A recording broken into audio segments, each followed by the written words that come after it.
Most people think the key to changing their life is waking up earlier.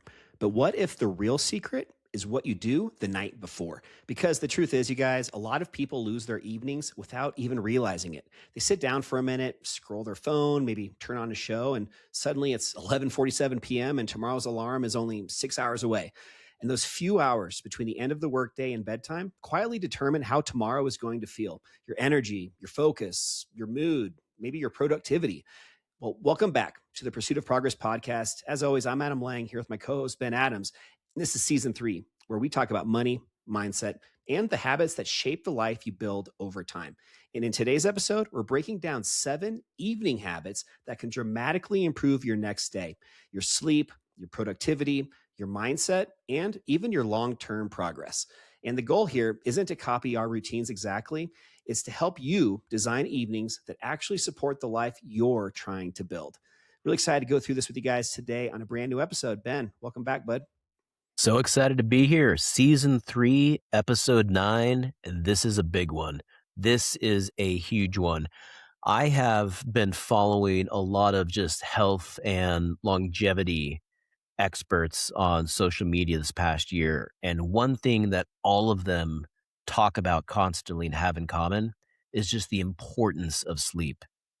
And so I don't think that I understood, we talk about working out, we talk about eating right, making good choices, running, doing cardio workouts.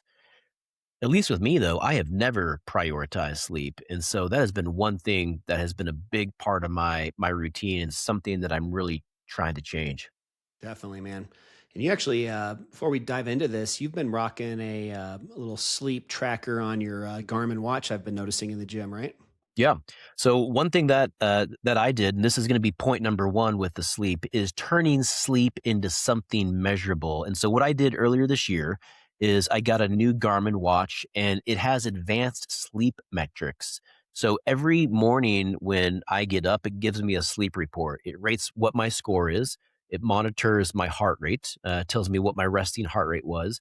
It also monitors my HRV, which is heart rate variability.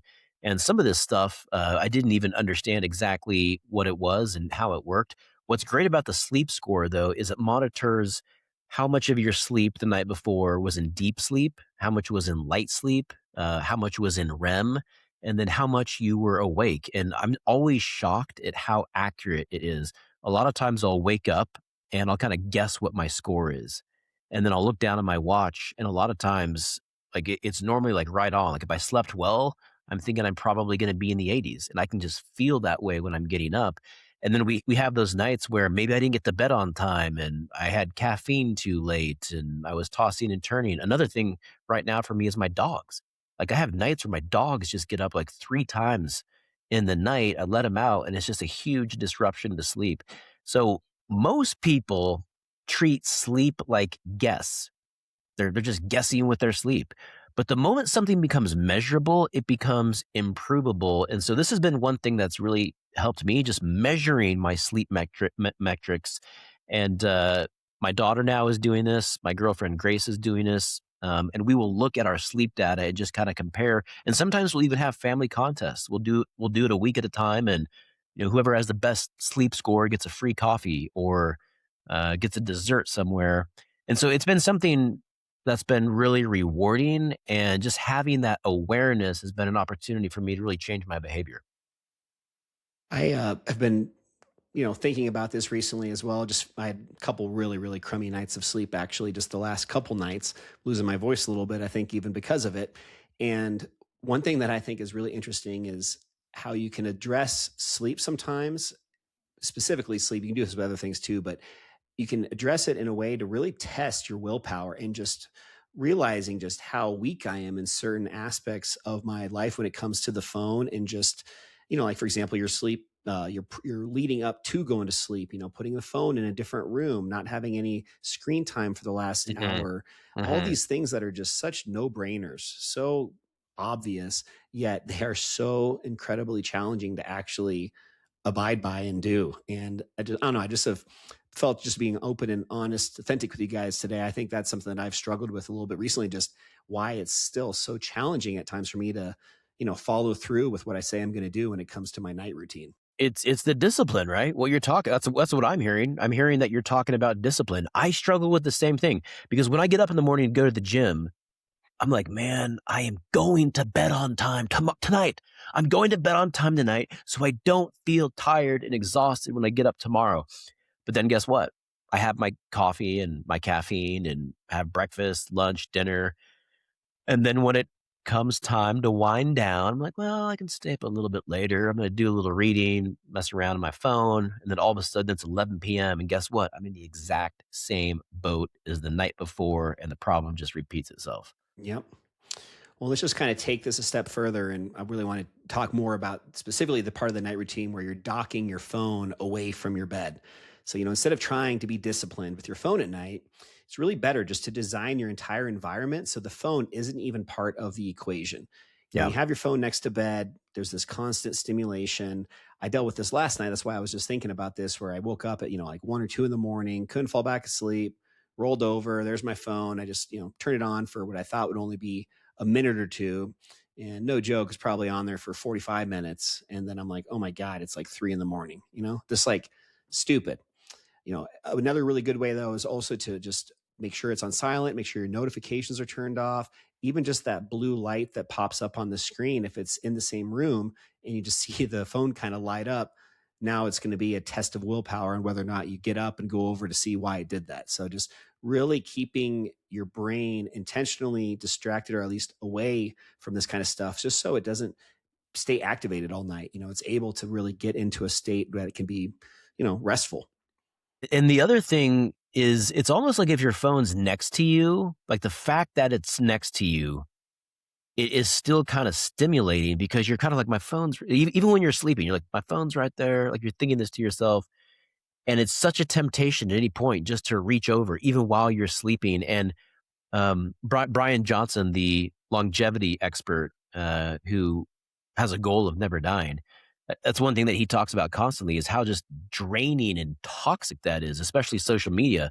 And he's gone on these social media fasts recently where he just completely unplugs and it actually shows up in his blood work is what he's saying. Um, Now he understands that's probably not practical and he's not saying that he's going to give it up, but it's something that you do want to, again, just have that awareness of. Definitely. Yep. Small changes, but massive improvements. Yeah. Point number 3 here is treating evenings like preparation time. And this is something that I am working on. I actually have a sleep routine that I've written out. I have a routine that I want to follow as far as what time I'm getting into bed, what time I'm turning my phone off, where I'm docking my phone. Another thing for me that I've really struggled with is I will drink a lot of water. What I've been doing is I've been going for a run a little bit later in the afternoon or the evening, so sometimes around like 6 or 7, and then I wanna rehydrate myself, and so I'm drinking a lot of water, but then it's disrupting my sleep because I'm having to get up and go to the bathroom every half hour, and that's been a real problem for me. So kinda changing some of those habits, having a real routine, and really preparing. Everyone talks about their morning routine, but really it should be your evening or your sleep routine. Most people treat evenings like leftover time, but the evenings are actually preparation time for tomorrow. So if you can really dial in your evening routine, get that dialed in, your tomorrow mornings are going to be so much better.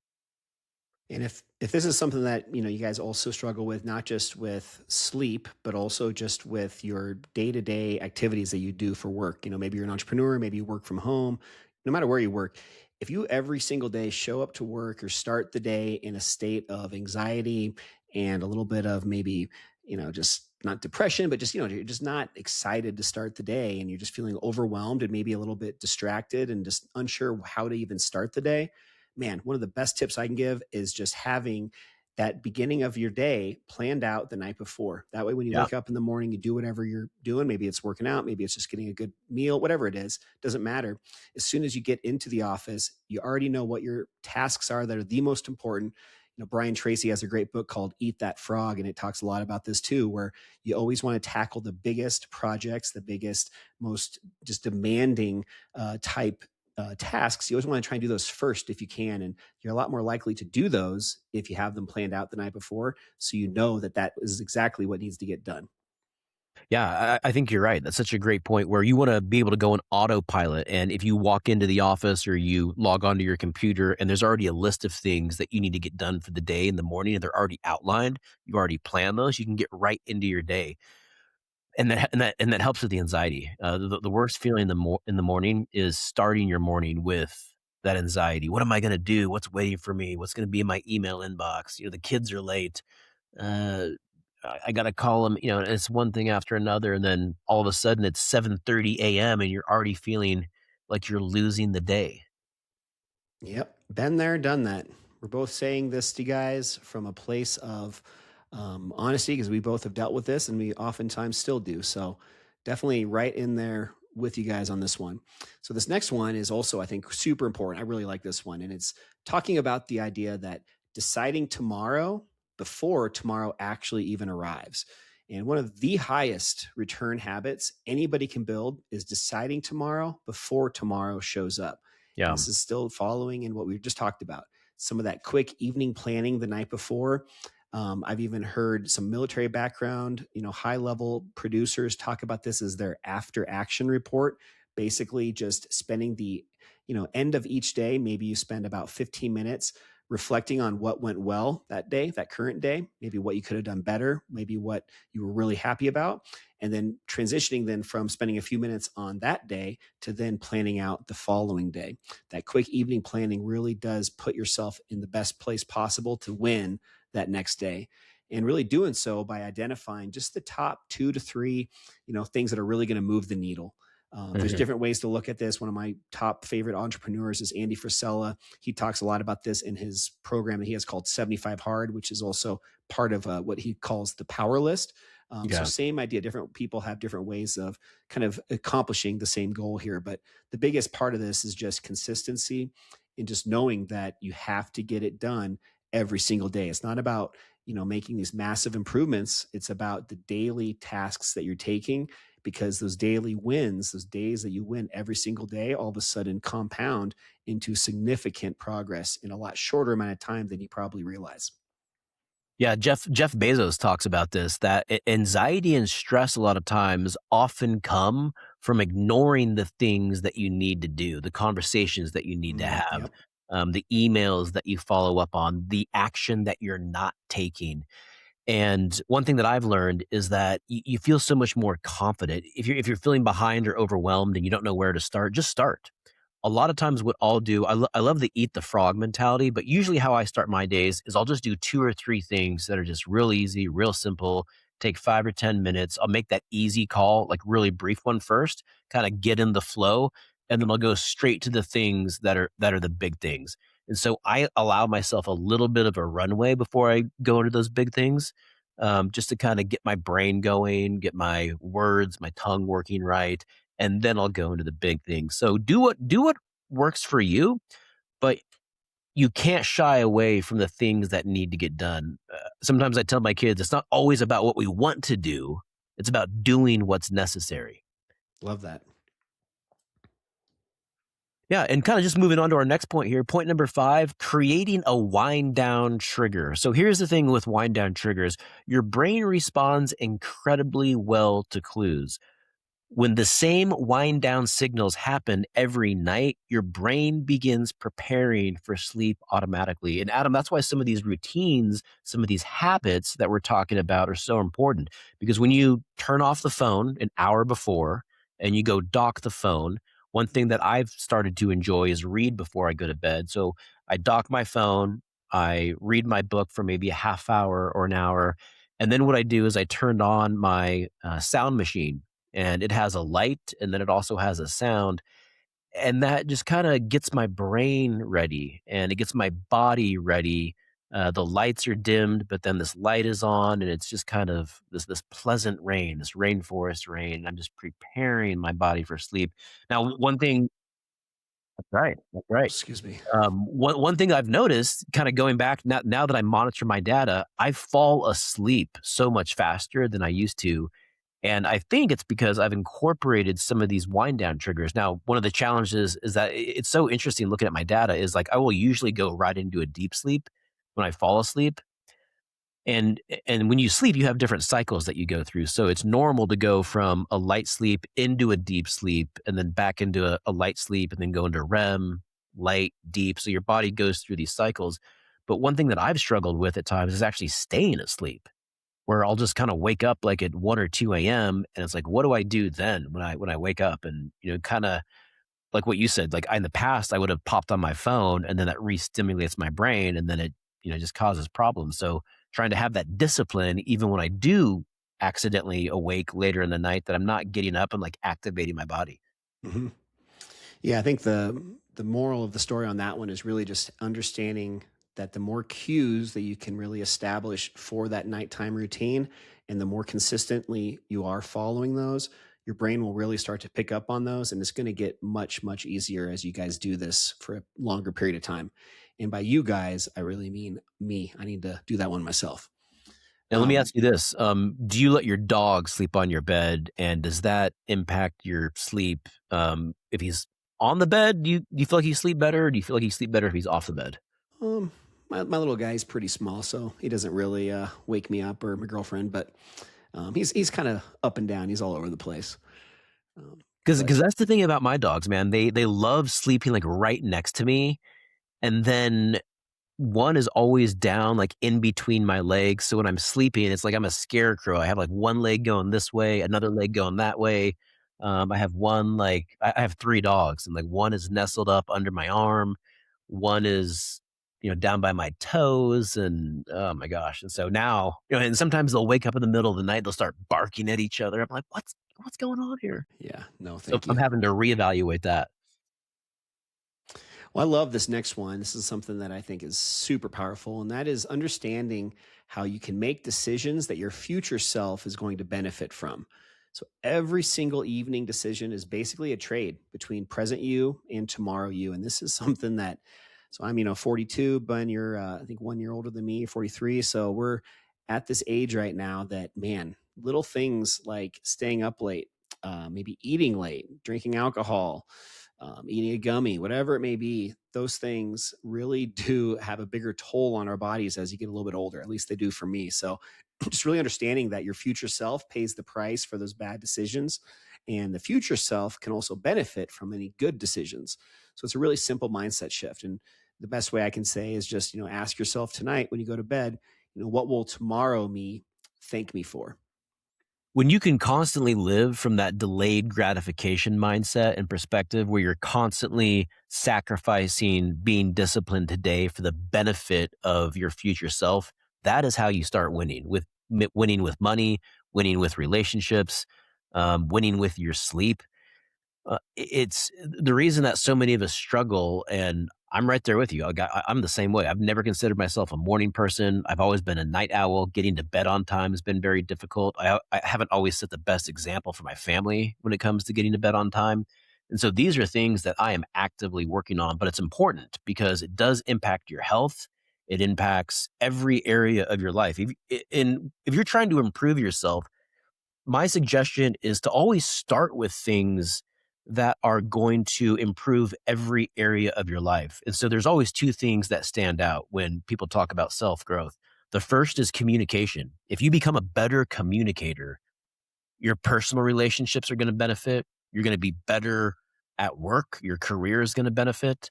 It's something that transcends your entire life. But sleep is the same way.